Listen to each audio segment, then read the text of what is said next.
Case 1, Amber Dawn Waterman, October 31st, 2022, Benton County, Arkansas. Every deception has a beginning, and this one began quietly, the way most of the worst ones do, behind a screen, inside a Facebook group meant to be a refuge. Support groups for expecting mothers exist because pregnancy can be isolating, frightening and expensive, and women turn to each other there for reassurance nobody else in their lives can offer.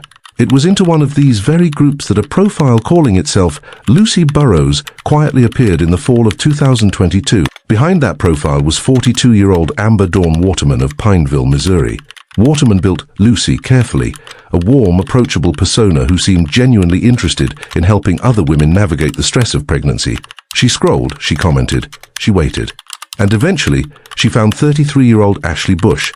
Ashley was 31 weeks along, and like so many expecting mothers trying to plan for a new baby, she was searching for flexible remote work she could do from home. When Lucy reached out with news of a job opportunity at a company called Conduent, it must have felt like a small stroke of luck, the kind of thing that happens in online communities built on mutual support. The two women exchanged messages, and eventually agreed to meet in person to talk further. On October 28, 2022, Ashley and her fiancé, Joshua Willis, met the woman calling herself Lucy at the public library in Gravette, Arkansas. A public, well-lit, entirely reasonable place to meet someone from the internet for the first time. Willis would later tell investigators he remembered small, ordinary details about her, an older tan pickup truck parked outside. Nothing about the meeting raised alarm. They discussed the supposed job further and agreed to meet again in a few days to continue the conversation. That second meeting happened on October 31st, 2022, at a convenience store in Maysville, Arkansas, at roughly 12:45 p.m. It was Halloween.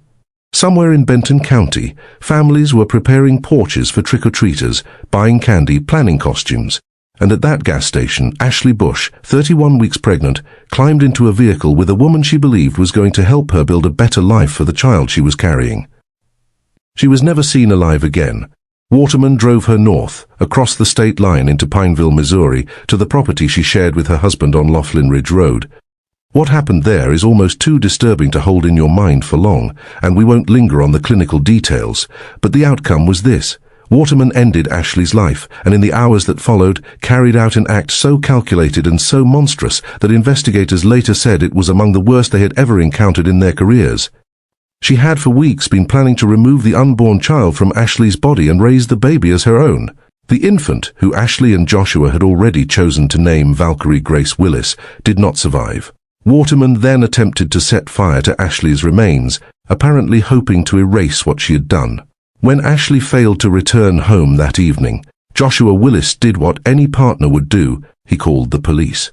He gave detectives everything he could remember: the name Lucy, the tan pickup truck, the library meeting, the plans to see her again on October 31st. Investigators began working backward from that thin thread, pulling phone records, digital fingerprints on the fake Facebook profile, and eventually traced Lucy Burrows back to a real address in Pineville, Missouri. On November 4, 2022, federal and local authorities arrested Amber Waterman. Her husband, Jamie Waterman, was arrested alongside her. Investigators determined that Jamie had known what his wife had done in the hours after the crime and had actively helped conceal it, moving evidence, staying silent, protecting her from discovery. He would later plead guilty to being an accessory after the fact. What followed was a prosecution that unfolded on two separate legal fronts at once.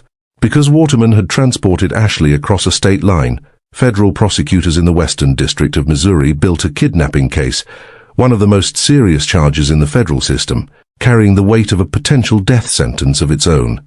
On July 30, 2024, Waterman pleaded guilty in federal court to kidnapping resulting in death, admitting formally for the first time what she had done and why, that she had wanted to claim Ashley's unborn daughter as her own. She was sentenced to consecutive life terms without the possibility of parole, but that federal sentence didn't end the legal reckoning. Benton County, Arkansas, the county where Ashley had lived, where she and Joshua had built their life together, and where her family still resided, pursued its own capital murder case, independent of the federal proceedings. Prosecutors there announced early on that they intended to seek the death penalty. For more than 3 years, the case moved through Arkansas's court system, including a period where the proceedings were suspended for a full psychiatric evaluation of Waterman, ordered after a defense motion questioned her competency to stand trial. Finally, on February 4, 2026, in a Benton County courtroom, Amber Waterman changed her plea. Appearing in civilian clothing without restraints, she stood before the court, and when the facts of the case were read aloud to her, the kidnapping, the shooting, what was done to Ashley's body afterward, the attempt to burn the remains, the false funeral held for the baby, she answered simply, yes. She pleaded guilty to 2 counts of capital murder, one for Ashley Bush and one for her daughter, Valkyrie Grace Willis. She was sentenced to 2 additional consecutive life terms without the possibility of parole, to run after her federal sentence, a total of 4 life sentences stacked on top of one another, ensuring in the most concrete legal terms possible that Amber Waterman will never again draw breath as a free woman.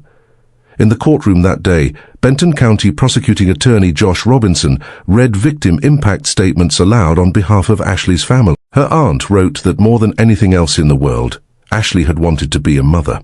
Her cousin, Lainey Boone, stood and told the court that in showing Waterman mercy through this plea agreement, they were extending something Waterman herself had never shown Ashley or her daughter. After the hearing, Robinson addressed reporters directly, saying that once this story ran on the evening news, he hoped the public would let Amber Waterman fade into obscurity and instead remember 2 names, Ashley Bush and Valkyrie. A spokesperson for the Benton County Sheriff's Office later released a statement calling the case one of the most tragic and heinous their detectives had ever encountered, one that would remain with the men and women who investigated it for the rest of their careers. Advocates who work with expecting mothers now point to this case as a devastating but important lesson in digital safety, a reminder to verify any online contact through independent channels and to always meet unfamiliar people, especially around sensitive personal matters like employment, in a way that involves someone else knowing exactly where you are and who you're meeting. It's a small, practical step that could not save Ashley Bush, but might someday save someone else. If this case moved you the way it moved our research team, that's exactly why we do this. Don't forget to like this video, drop a comment sharing your thoughts, and if you haven't already, subscribe to Cold Case Hour. We bring you a new, deeply researched case every single week. Case 2. Taylor Page Santiago, January 23, 2025. Carroll County, Arkansas. Some nights unfold slowly, tension building for hours before violence erupts. This one unfolded in the opposite direction.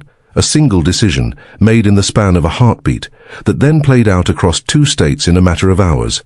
31-year-old Taylor Page Santiago lived in Aurora, Missouri, a small town not far from the Arkansas border. By January of 2025, she had spent months entangled in painful, unresolved custody disputes with the fathers of her children. Disputes that had left her, by her own later account to investigators, feeling as though she had lost control of her own family and her own future. She told police afterward that she had recently lost sole custody of her daughter and feared the consequences of falling behind on child support. Whatever combination of fear, anger and desperation was churning inside her that week, on the night of January 23rd, it crossed a line from which there was no return. Santiago needed a vehicle to reach Arkansas, where 2 more people connected to her custody disputes lived. So she called her estranged husband, Troy Huffman, and invited him to her apartment, telling him it was so he could spend time with their 12-year-old son. Huffman had no reason to suspect anything. He came. While he waited inside, Santiago stepped into her son's bedroom. What she said to that 12-year-old boy in the moments before what happened next is one of the most chilling details in this entire case. She told him to cover his ears, because she was going to take care of the bad guys. Then she walked back out of the room, carrying a .38 caliber revolver she had tucked behind her back. She shot Troy Huffman once. It didn't stop him immediately. She fired again. In the aftermath, with her own son still in the apartment, Santiago dragged Huffman's body away from the doorway so she could get out, took the keys to his Mercedes and left. As she drove, she called her son on the phone and told him not to leave his room until police arrived, a moment of almost incomprehensible dissonance, a mother trying to protect a child from a scene she herself had just created. From Aurora, Santiago drove roughly 50 miles south, crossing into Carroll County, Arkansas, toward a rural mobile home outside Eureka Springs. Inside lived her former partner Nathan Green, along with his girlfriend, 36-year-old Sophia Williams, a mother of 5. Also inside that night, according to court records, were 4 young children under the age of 10. The family had reportedly told relatives just that day that they had recently been awarded custody of one of Green's daughters, a small piece of good news that had no idea what was coming towards it down a dark Arkansas highway. Santiago knocked on the front door first. When no one answered right away, she reloaded her revolver while sitting at a nearby stop sign, then made her way inside. What followed was fast and devastating. She shot Sophia Williams in the head. She did not survive. She shot Nathan Green in the face. Against extraordinary odds, he lived. Santiago left the property and drove back across the state line to Aurora, Missouri. Around 2 o'clock in the morning, she walked into the Aurora Police Department on her own and told officers, without hesitation, that she had just ended her husband's life, and that she believed she had done the same to 2 more people in Arkansas. When a Missouri investigator later asked her during questioning what she would say if she could speak to Huffman, Williams or Green one more time, she answered simply, nothing. Then she clarified, she would tell the people who loved her and the people who loved the 3 victims that she was sorry. She called herself, in her own words, a disgusting evil murderer, and said death or a lifetime in prison would both be appropriate outcomes for what she had done. In Missouri, prosecutors moved forward on charges tied to Troy Huffman's death.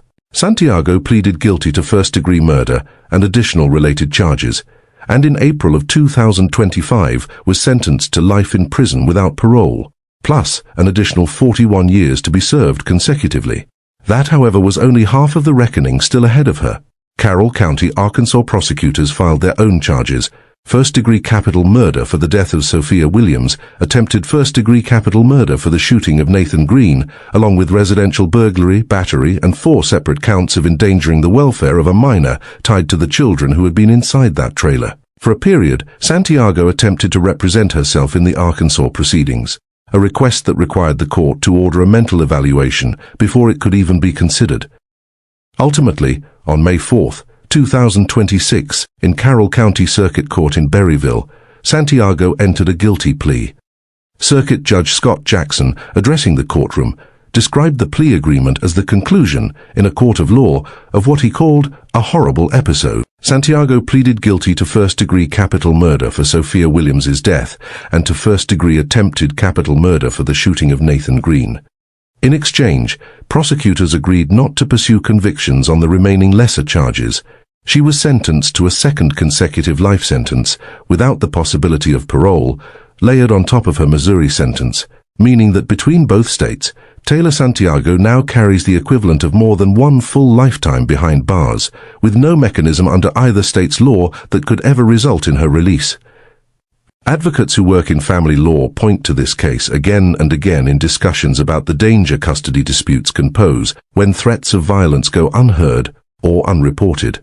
They stress that any parent or any professional working within the family court system who hears language suggesting a co-parent might harm themselves or others should treat that as an emergency, not a formality, because in this case, warning signs existed for months before that January night, and nobody outside Santiago's immediate circle had any idea how close things were to breaking. We know you're enjoying this documentary, so take a second right now to hit that subscribe button. Cold Case Hour brings you a new deep dive every single week, and we would hate for you to miss what's coming next. Like this video, and let us know down in the comments which of these cases has affected you the most so far. Case 3, Rebecca Lynn O'Donnell, June 4, 2019. Randolph County, Arkansas. For years, Linda Collins Smith had been one of the more recognizable political figures in Northeast Arkansas. A former state senator known for her outspoken style and her deep roots in the small community of Pocahontas. And for years, standing beside her through campaigns, business ventures, and everyday life, was a woman named Rebecca Lynn O'Donnell. O'Donnell wasn't just an employee. She was, by every account from those who knew them both, a genuine friend, someone trusted enough to be woven into nearly every corner of the senator's professional and personal life. That closeness is precisely what makes what came next so difficult to comprehend. According to prosecutors and later court testimony, O'Donnell had, over time, been quietly taking money from Collins Smith, small amounts at first, then larger ones, slipping funds out of accounts tied to the senator's business ventures.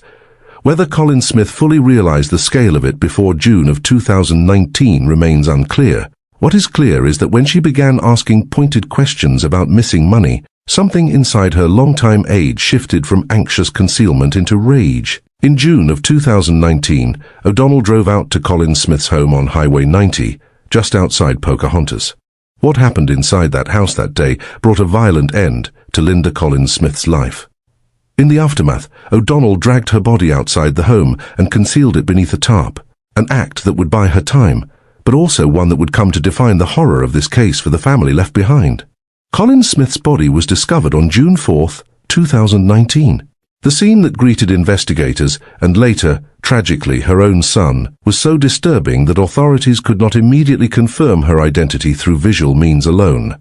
Randolph County Sheriff Kevin Bell later told reporters that the condition of her remains had prevented any immediate positive identification, a detail that speaks to how much time had passed, undetected, before anyone realized their friend, employer, and former senator was gone.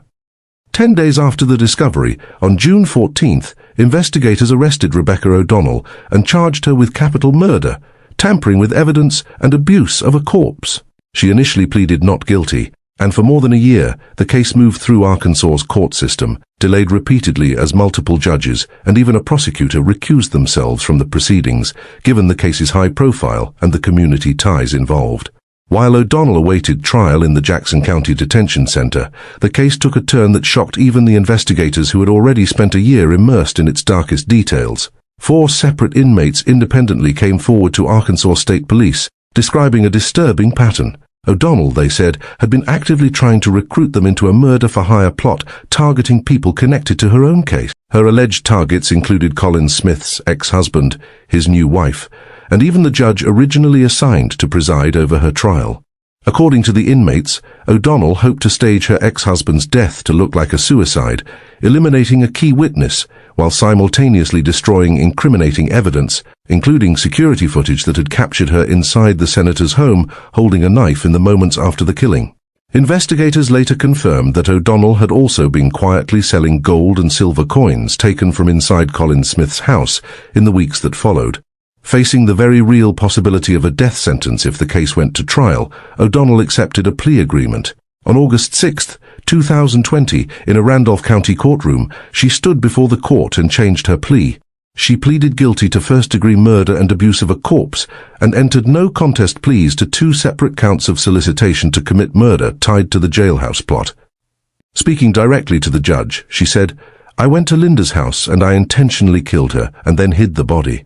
It was the first time, more than a year after the crime, that she had acknowledged what she had done in her own words. O'Donnell was sentenced to 40 years for the murder charge, 3 years for abuse of a corpse, and 14 years for the solicitation counts, a combined total of 50 years in Arkansas State Prison. Outside the courthouse, Colin Smith's children addressed reporters. Her son described the devastating image that remains burned into his memory, discovering his mother's body wrapped beneath that tarp in the Arkansas summer heat, and the moment he made the emergency call that would begin this entire investigation. He said plainly that no punishment available under Arkansas law could ever equal what he believed the crime deserved. Her daughter, Tate Williams, called the plea agreement swift justice for their family, adding that no amount of time O'Donnell spent behind bars would ever fill the void her mother's death had left in their lives. The case remains, to this day, a sobering case study for professionals across Arkansas about the importance of independent financial oversight in small businesses and political operations. A safeguard that, had it existed in this relationship, prosecutors have said might have surfaced the deception long before it escalated into violence. Before we move to the next case, take 2 seconds to make sure you're subscribed to Cold Case Hour so you never miss the next investigation. If you're enjoying this documentary, drop a like and leave a comment below. It genuinely helps this channel keep bringing you carefully researched stories like this one. Case 4. Crystal Lowry, September 25, 2014. Pulaski County, Arkansas. Beverly Carter was 50 years old, well known throughout central Arkansas, and well liked by everyone who worked with her. As a real estate agent, her days were built around trust, meeting strangers alone, walking them through empty homes, handing over keys to people she had only just met. It's a profession built on the assumption of goodwill. In September of 2014, that assumption was turned into a weapon against her. The plan that led to her death was born out of desperation. 42-year-old Crystal Lowry, a nursing student with no steady income of her own, was married to a man named Aaron Lewis, who had been unemployed for a long stretch and was, by Lowery's own later testimony, growing increasingly restless and volatile about their financial situation. According to what Lowery would eventually tell a jury, the idea began as something almost casual between them, a way to solve their money problems quickly. It did not stay casual for long. Over roughly 2 weeks, the couple built out the details. They discussed targeting a real estate agent specifically because, as Lowery testified, Lewis believed agents made significant money and would be easier to research and locate than other potential targets. They wanted someone married, reasoning a spouse would be more likely to pay a ransom quickly rather than risk involving police. Lewis acquired a credit card processing machine, intending to use it to force through a fraudulent bank transfer once they had their victim in custody. He scouted homes in West Little Rock first, but found too much security in that area. Eventually, they settled on Beverly Carter. Using a fabricated buyer profile, they arranged to meet her at a vacant property in the rural community of Scott, roughly 15 miles east of Little Rock, under the pretense of a routine home showing. The exact kind of appointment Carter had likely completed hundreds of times before without incident. When Carter arrived expecting a prospective buyer, she was instead ambushed and forced into a vehicle. Lowery, by her own account, deliberately kept her distance from the abduction itself, worried that if Carter heard her voice, she might recognize that a married couple, not a lone buyer, was behind what was happening.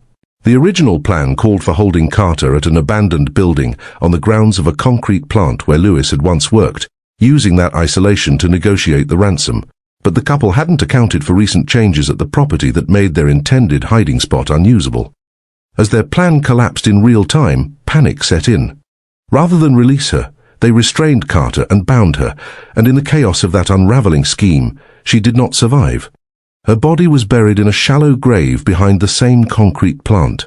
Beverly Carter's disappearance ignited one of the most intense, widely covered searches in recent Central Arkansas history. Her husband reported her missing after she failed to return from what should have been a routine showing. Investigators with the Pulaski County Sheriff's Office worked methodically through phone records, financial data, and eventually digital communication between Lowery and Lewis discussing the plan in explicit detail, messages that would later become some of the most damning evidence presented at trial. On October 30th, 2014, roughly a month after Carter's disappearance, investigators arrested Crystal Lowery and charged her with capital murder and kidnapping. Facing the possibility of the death penalty herself, Lowery made the decision to cooperate. On July 7th, 2015, before Pulaski County Circuit Judge Herb Wright, she pleaded guilty to first-degree murder and kidnapping. In exchange for a sentence of 30 years, she agreed to testify fully and truthfully against her husband in his upcoming trial. That testimony came in January of 2016, and it was extraordinary in its detail. Lowery described the 2 weeks of planning almost hour by hour, the surveillance of other potential targets, a text message exchange in which Lewis wrote that he was ready to move forward because he was tired of waiting, and her own reply confirming she was ready too. She told the jury she had spoken to Carter only once briefly by phone, specifically because Lewis worried that if Carter heard her voice again in person, she might put together that they were a couple rather than strangers. She recounted receiving a photograph from Lewis showing Carter bound in the trunk of a vehicle, an image she said she deleted immediately out of horror. Lewis's defense attempted to argue that Carter's death had been the result of a consensual encounter gone wrong, a claim prosecutors dismantled point by point using the physical evidence, including the extensive duct tape used to restrain her. The jury deliberated for less than an hour before convicting Aaron Lewis of capital murder. He was sentenced to life in prison without the possibility of parole. In the years since, Beverly Carter's death permanently reshaped how real estate professionals across the country think about personal safety. Her son, Carl Carter Jr., became a national advocate for agent safety, partnering with the Arkansas Realtors Association to build new training protocols specifically addressing the risks of meeting unfamiliar clients alone at isolated properties. Those protocols, covering everything from verifying client identities before a showing to sharing real-time location information with a colleague, are still taught to new agents today, a direct and lasting legacy grown out of one of the darkest chapters in Arkansas real estate history. That's the kind of impact a single case can have. Real, lasting change born out of unimaginable loss. If you want to support the kind of deep research that goes into telling these stories accurately, make sure you're subscribed to Cold Case Hour, drop a like on this video, and let us know in the comments what case you'd like us to cover next. Case 5. The first person Deputy Derek Applin encountered when he arrived was a young boy standing alone in the carport. The boy told him simply that his father had been shot. Moments later, deputies found the boy's mother, Elizabeth Haney, in a state of visible distress, pleading with them to call an ambulance for her husband Jerome. Inside the home, they discovered Jerome Haney on the floor. A Glock handgun lay nearby, close to his hands. Emergency medical personnel arrived shortly after and confirmed what deputies had already begun to suspect. Jerome had not survived his injuries. Investigators observed a gunshot wound to the upper left side of his chest. In those first chaotic minutes, Elizabeth Haney gave deputies an account of what had happened. She and Jerome had been arguing, she said. They kept a handgun near a cabinet in their bedroom. During the confrontation, he had pushed her. She had grabbed the weapon, he had pushed her again, and in that moment, it had discharged. One of the couple's children later told police they hadn't witnessed the moment itself, only that they'd heard a single loud sound, followed by their mother frantically telling them to call for help.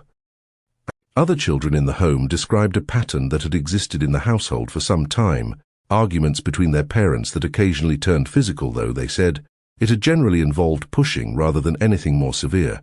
Based on that initial account and the evidence available at the scene, Elizabeth Haney was booked on a manslaughter charge and released on a signature bond. For several months, the case sat in that early classification, a tragic domestic accident, the kind investigators see with heartbreaking regularity. But a more thorough forensic review, conducted by the prosecutor's office in the months that followed, began to complicate that narrative. Investigators determined that the weapon had discharged not once, but twice, a detail that stood in direct tension with the idea of a single chaotic accident during a physical struggle. Based on that finding, in February of 2022, prosecutors formally upgraded the charge against Haney to first-degree murder, arguing that the evidence increasingly pointed toward a deliberate act rather than a tragic mishap. What followed was a case delayed repeatedly, first by ordinary scheduling conflicts, then by something far more unusual, a serious conflict of interest involving Haney's own defense attorney, who was simultaneously representing her in a separate probate case handling her late husband's estate. In January of 2023, Haney was offered a plea deal that would have reduced her charge back down to manslaughter. She rejected it partly, according to court filings, because of mounting friction in her relationship with that same attorney over how the probate matter was being handled. The conflict grew serious enough that her lawyer ultimately withdrew from both cases entirely, delaying the criminal trial further while a new defense team was assembled. The trial finally began in August of 2023 in Ouachita County. Prosecutors built their case around the physical evidence, the two separate shots, the trajectory and positioning that they argued was inconsistent with a chaotic struggle over a single weapon. The defense argued self-defense, pointing to the documented history of physical altercations in the household, and suggesting Haney had genuinely feared for her safety in the moment. After roughly 4 hours of deliberation, the jury reached its verdict, guilty of first-degree murder. Under Arkansas's Act 659, signed into law years earlier, individuals convicted of first-degree murder in the state must serve the entirety of their sentence, with no possibility of parole under any circumstances. In the sentencing phase that followed, jurors deliberated for roughly an hour before recommending life in prison, plus an additional 15 years for a firearm enhancement tied to the use of the weapon. Haney appealed her conviction, arguing that the state had failed to sufficiently disprove her claim of self-defense, and that certain crime scene photographs should never have been shown to the jury. In April of 2025, the Arkansas Supreme Court reviewed her case and affirmed the conviction in full, finding that her first argument had not been properly preserved for appeal, and that the second did not rise to the level of reversible error. Cases like this one are among the most difficult for any community to process, because they exist in the blurred, painful space between domestic conflict and irreversible violence, and they underscore just how critical it is for anyone experiencing instability or escalating conflict inside their home to reach out for support before a situation spirals beyond repair.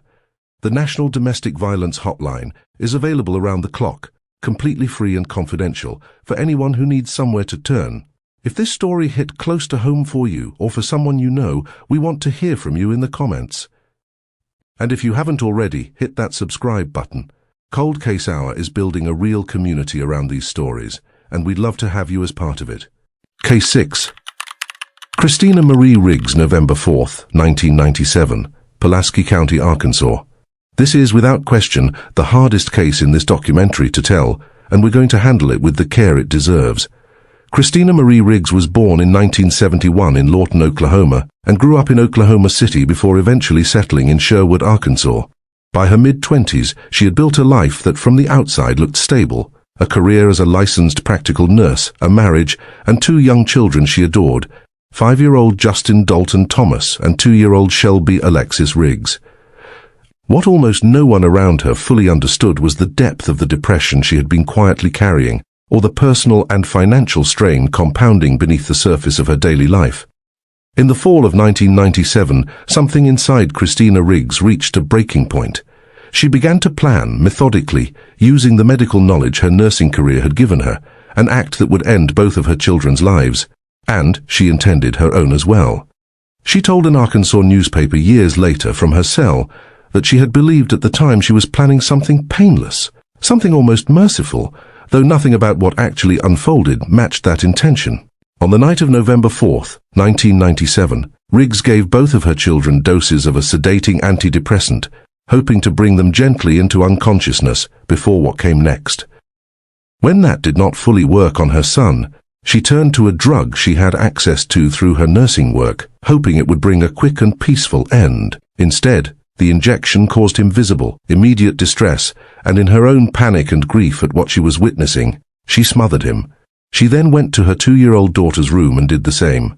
Afterward, she wrote a note, took a massive overdose of medication, and attempted to end her own life using the same method she had used on her son.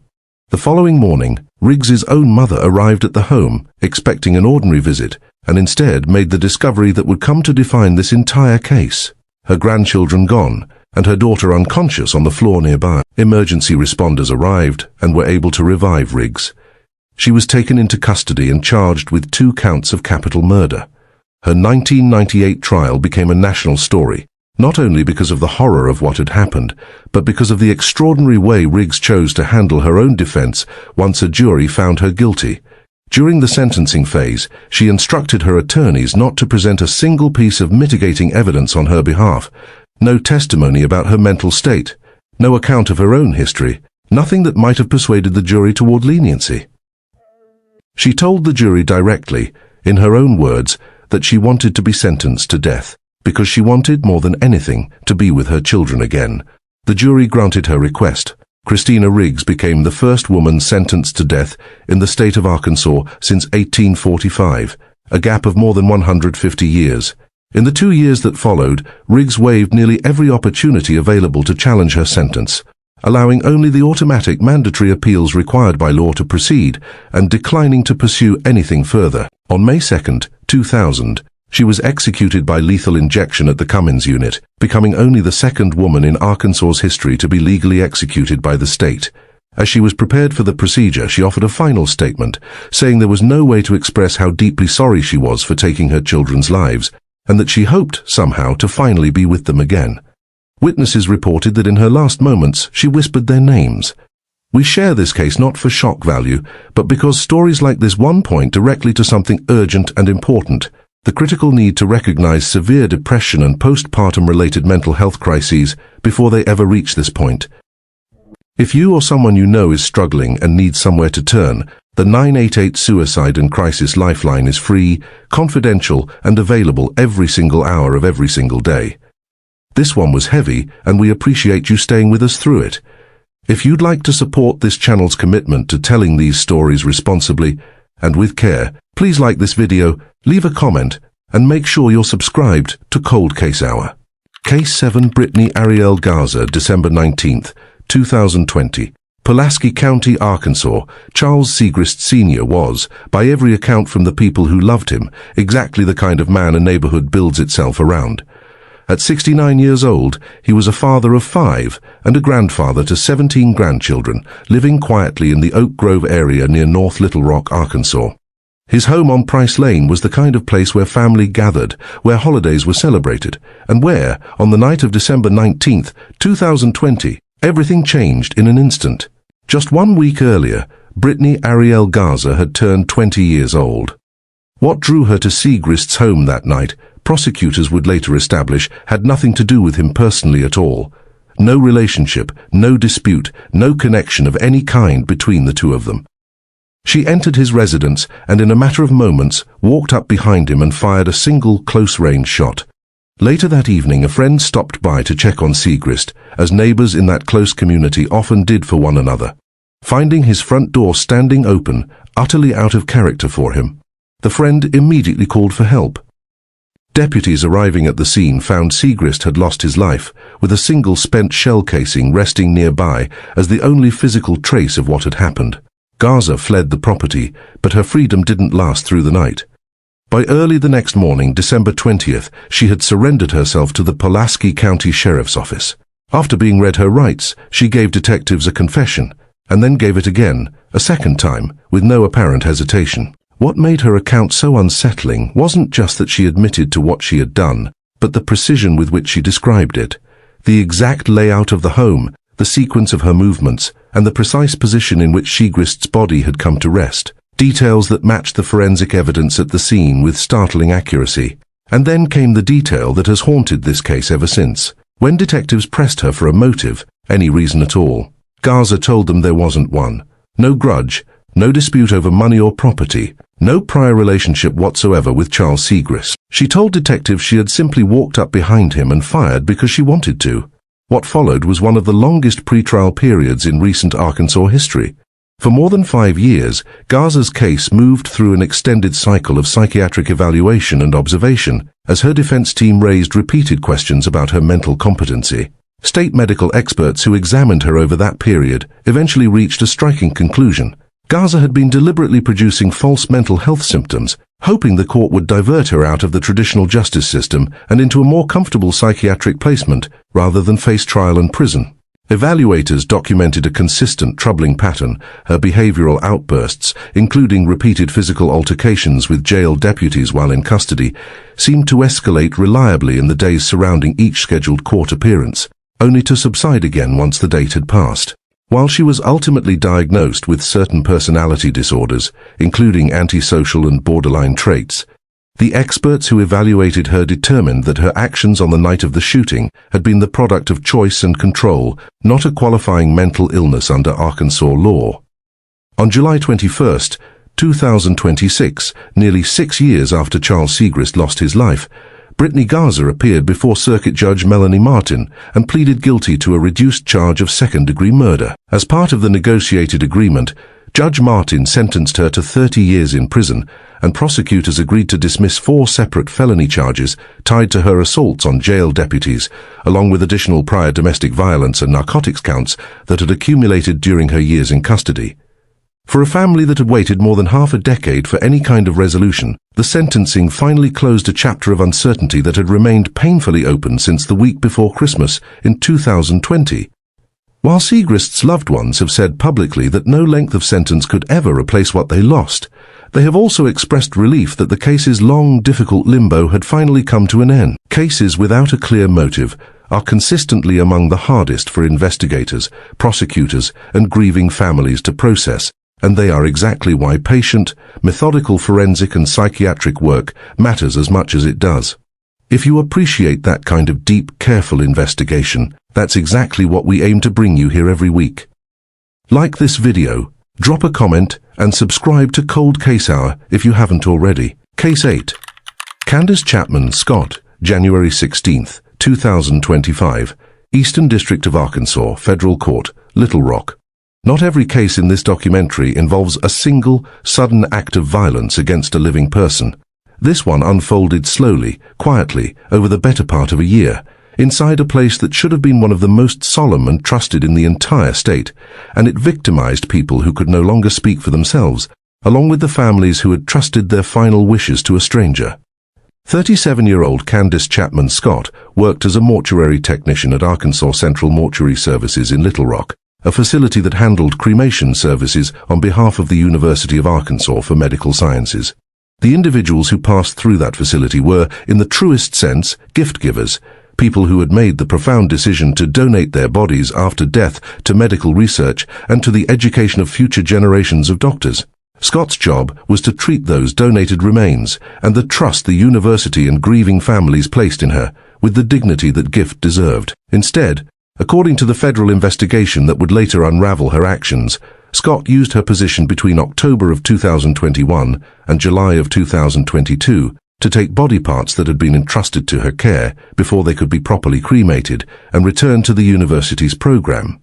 She connected online with a buyer based in Pennsylvania, a self-described collector of human remains as curiosities, through a Facebook group where members openly discussed the sale of body parts. Over the following months, Scott packaged what she had taken into 24 separate boxes and shipped them across state lines through the United States Postal Service. The remains recovered by investigators included a skull, multiple brains, an arm, an ear, lungs, hearts, and other body parts, along with, among the 24 boxes, remains from 2 fetal donors. According to court documents, Scott told her buyer that ashes from other unrelated cremated remains would be returned to the grieving parents of those fetal donors, in place of the actual remains she had taken and sold, a substitution that added a particularly devastating layer of betrayal for families who believed they had received their loved one home. In total, Scott collected close to $11,000 from her buyer across 16 separate digital payments. The scheme came to light as part of a much larger federal investigation, one that remarkably also uncovered a parallel and unrelated network operating out of Harvard Medical School's own body donation program. The FBI, the United States Postal Inspection Service, and Arkansas State Police worked together to trace shipments back to Scott's Little Rock home, where a search warrant later turned up additional stolen remains that Scott admitted she had transported out of her workplace in trash bags. Scott was indicted in April of 2023 on a lengthy list of federal charges. She initially pleaded not guilty, but in April of 2024, she changed her plea, admitting to conspiracy to commit mail fraud and interstate transportation of stolen property. On January 16, 2025, United States District Judge Brian S. Miller sentenced her to 10 years in federal prison for the property transportation charge and 15 years for the mail fraud conspiracy, to run at the same time for a combined total of 15 years, along with 3 years of supervised release, a substantial fine, and court-ordered restitution. At sentencing, Judge Miller reportedly described her conduct as among the most disturbing he had encountered in his career on the bench. Her buyer, Jeremy Pauley of Pennsylvania, was separately convicted for his role in the scheme and sentenced to 6 years in federal prison. This case led directly to renewed federal and institutional scrutiny of body donation programs across the country, prompting several universities and mortuary facilities to strengthen the internal safeguards protecting the remains of people who had given one final generous gift to science and medical education, and to protect the families who trusted those institutions with that gift.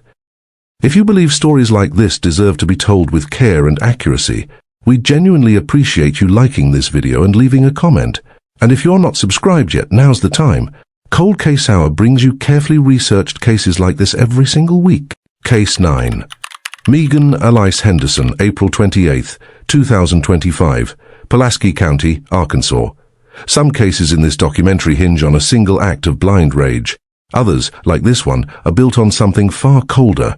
Weeks of quiet positioning, friendly text messages sent with an ulterior motive, and a trap laid so carefully that by the time the person walking into it realized what was happening, it was already too late. By early 2025, 40-year-old Megan Alice Henderson was already a familiar name to law enforcement across central Arkansas. Over the years, she had accumulated 6 separate felony convictions, commercial burglary, drug possession, and the theft of a postal package among them, earning her a formal classification under Arkansas law as a large habitual offender. That designation matters enormously in the state's justice system. It meant that any future conviction, even for a lesser charge, could expose her to dramatically enhanced prison time. It's a status reserved to people the system has already tried repeatedly to correct. Living in Little Rock and moving within the same tight, dangerous orbit of the city's narcotics trade, Henderson had crossed paths many times with 45-year-old David James of North Little Rock. Investigators believe the two had known each other for a meaningful stretch of time, not strangers thrown together by circumstance, but people bound by a shared, informal economy of trust, debts, and favors that runs quietly beneath the surface of everyday life in parts of the city. Somewhere along the way, according to the case prosecutors would eventually build, something between Henderson and James went badly wrong. Whether it was a shorted deal, a betrayed confidence, or something else entirely, the exact spark was never fully settled on the public record. What mattered far more to investigators was what Henderson allegedly chose to do about it. Rather than confront David James directly or simply walk away from whatever dispute had poisoned their relationship, prosecutors allege Henderson began, in the days leading up to April 28th, to quietly rebuild a bridge to him, reaching out, softening her tone, and floating the idea of an ordinary transaction, the kind the two of them had likely completed together many times before without incident. Detectives who later reconstructed her phone records described the pattern as calculated, friendly, low-key, entirely unremarkable on its surface. That, they would later argue, was exactly the point.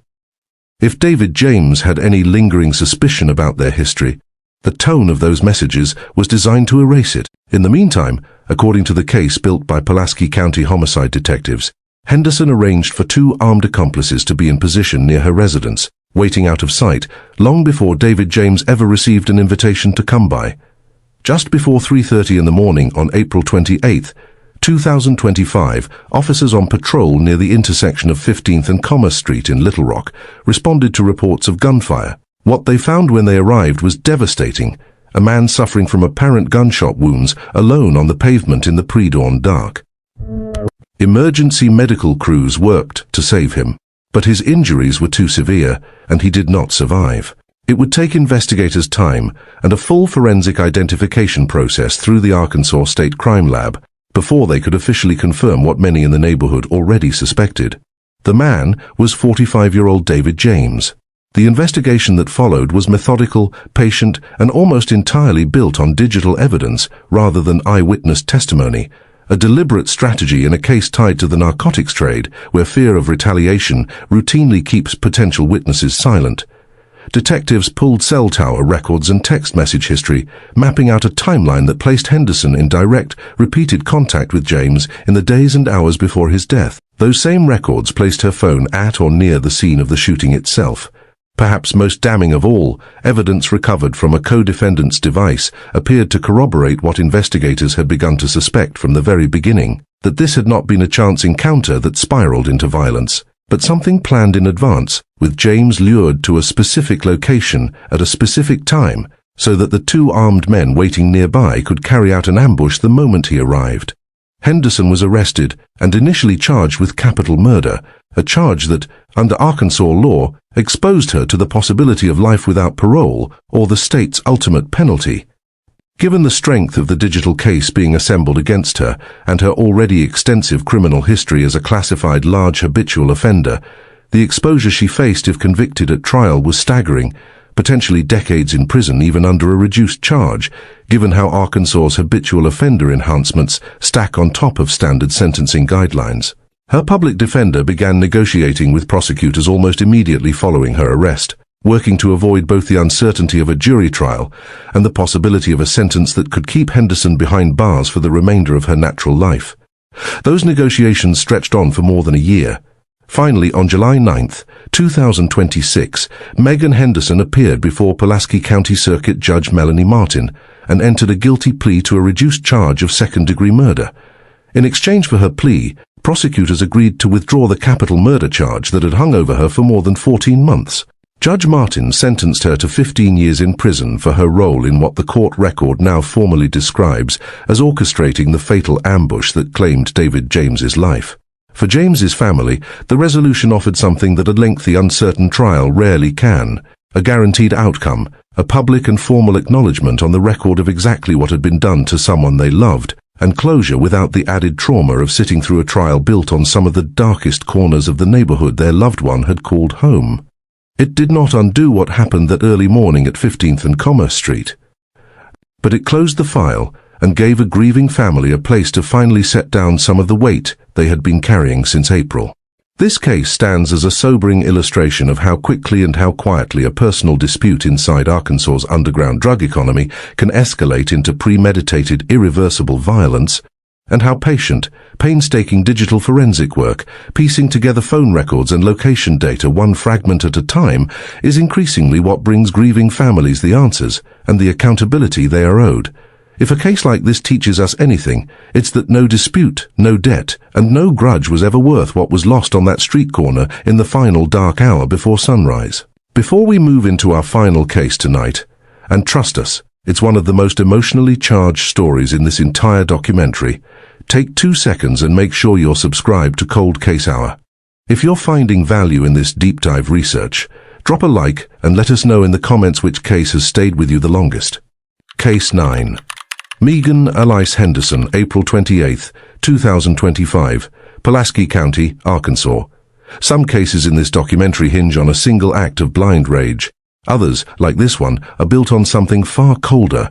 Weeks of quiet positioning, friendly text messages sent with an ulterior motive, and a trap laid so carefully that by the time the person walking into it realized what was happening, it was already too late. By early 2025, 40-year-old Megan Alice Henderson was already a familiar name to law enforcement across central Arkansas. Over the years, she had accumulated 6 separate felony convictions, commercial burglary, drug possession, and the theft of a postal package among them, earning her a formal classification under Arkansas law as a large habitual offender. That designation matters enormously in the state's justice system. It meant that any future conviction, even for a lesser charge, could expose her to dramatically enhanced prison time. It's a status reserved to people the system has already tried repeatedly to correct. Living in Little Rock and moving within the same tight, dangerous orbit of the city's narcotics trade, Henderson had crossed paths many times with 45-year-old David James of North Little Rock. Investigators believe the two had known each other for a meaningful stretch of time. Not strangers thrown together by circumstance, but people bound by a shared, informal economy of trust, debts, and favors that runs quietly beneath the surface of everyday life in parts of the city. Somewhere along the way, according to the case prosecutors would eventually build, something between Henderson and James went badly wrong. Whether it was a shorted deal, a betrayed confidence, or something else entirely, the exact spark was never fully settled on the public record. What mattered far more to investigators was what Henderson allegedly chose to do about it. Rather than confront David James directly or simply walk away from whatever dispute had poisoned their relationship, prosecutors allege Henderson began, in the days leading up to April 28th, to quietly rebuild a bridge to him, reaching out, softening her tone, and floating the idea of an ordinary transaction, the kind the two of them had likely completed together many times before without incident. Detectives who later reconstructed her phone records described the pattern as calculated, friendly, low-key, entirely unremarkable on its surface. That, they would later argue, was exactly the point. If David James had any lingering suspicion about their history, the tone of those messages was designed to erase it. In the meantime, according to the case built by Pulaski County homicide detectives, Henderson arranged for 2 armed accomplices to be in position near her residence, waiting out of sight, long before David James ever received an invitation to come by. Just before 3:30 in the morning on April 28, 2025, officers on patrol near the intersection of 15th and Commerce Street in Little Rock responded to reports of gunfire. What they found when they arrived was devastating. A man suffering from apparent gunshot wounds alone on the pavement in the pre-dawn dark. Emergency medical crews worked to save him, but his injuries were too severe, and he did not survive. It would take investigators time and a full forensic identification process through the Arkansas State Crime Lab before they could officially confirm what many in the neighborhood already suspected. The man was 45-year-old David James. The investigation that followed was methodical, patient, and almost entirely built on digital evidence rather than eyewitness testimony, a deliberate strategy in a case tied to the narcotics trade where fear of retaliation routinely keeps potential witnesses silent. Detectives pulled cell tower records and text message history, mapping out a timeline that placed Henderson in direct, repeated contact with James in the days and hours before his death. Those same records placed her phone at or near the scene of the shooting itself. Perhaps most damning of all, evidence recovered from a co-defendant's device appeared to corroborate what investigators had begun to suspect from the very beginning, that this had not been a chance encounter that spiraled into violence, but something planned in advance, with James lured to a specific location at a specific time so that the 2 armed men waiting nearby could carry out an ambush the moment he arrived. Henderson was arrested and initially charged with capital murder, a charge that, under Arkansas law, exposed her to the possibility of life without parole or the state's ultimate penalty. Given the strength of the digital case being assembled against her and her already extensive criminal history as a classified large habitual offender, the exposure she faced if convicted at trial was staggering, potentially decades in prison even under a reduced charge, given how Arkansas's habitual offender enhancements stack on top of standard sentencing guidelines. Her public defender began negotiating with prosecutors almost immediately following her arrest, working to avoid both the uncertainty of a jury trial and the possibility of a sentence that could keep Henderson behind bars for the remainder of her natural life. Those negotiations stretched on for more than a year. Finally, on July 9, 2026, Megan Henderson appeared before Pulaski County Circuit Judge Melanie Martin and entered a guilty plea to a reduced charge of second-degree murder. In exchange for her plea, prosecutors agreed to withdraw the capital murder charge that had hung over her for more than 14 months. Judge Martin sentenced her to 15 years in prison for her role in what the court record now formally describes as orchestrating the fatal ambush that claimed David James's life. For James's family, the resolution offered something that a lengthy, uncertain trial rarely can: a guaranteed outcome, a public and formal acknowledgement on the record of exactly what had been done to someone they loved, and closure without the added trauma of sitting through a trial built on some of the darkest corners of the neighborhood their loved one had called home. It did not undo what happened that early morning at 15th and Commerce Street, but it closed the file and gave a grieving family a place to finally set down some of the weight they had been carrying since April. This case stands as a sobering illustration of how quickly and how quietly a personal dispute inside Arkansas's underground drug economy can escalate into premeditated, irreversible violence, and how patient, painstaking digital forensic work, piecing together phone records and location data one fragment at a time, is increasingly what brings grieving families the answers and the accountability they are owed.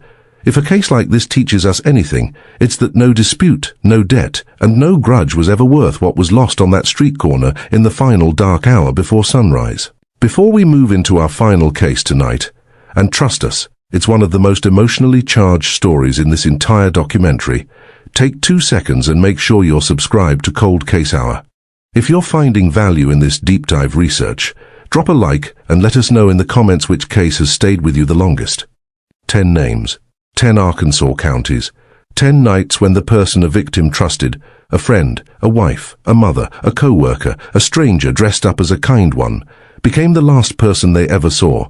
Amber Waterman, who turned a support group for expecting mothers into a hunting ground. Taylor Santiago, who used her own son's bedroom as a staging ground for a rampage that crossed 2 states in a single night. Rebecca O'Donnell, who buried a friendship in resentment and then buried a senator beneath a tarp. Crystal Lowery, whose desperation for quick money ended a well-loved real estate agent's life and reshaped an entire industry's safety standards. Elizabeth Haney, whose home became the scene investigators spent 2 years working to fully understand. Christina Riggs, whose story remains the most painful chapter in this documentary and a permanent, sobering reminder of what untreated depression can cost a family.